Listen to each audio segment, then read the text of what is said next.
আরে বেটা, আমি আমার ফ্যামিলির কারণে বদমাশি ছাড়ছি, আর বর্তমান সফলতার পিছে দৌড়াইতেছি। আর তুই আমার দুর্বল ভাবিস না। আরেকটা কাহিনী আছে, অস্ত্র জমা দিছি, ট্রেনিং কিন্তু এখনো মনে আছে।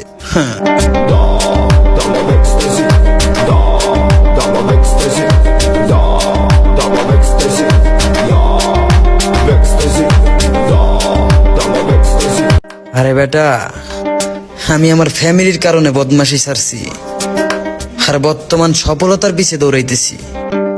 আর তুই আমার দুর্বল ভাবিস না। আরেকটা কাহিনী আছে, অস্ত্র জমা দিছি, ট্রেনিং কিন্তু এখনো মনে আছে।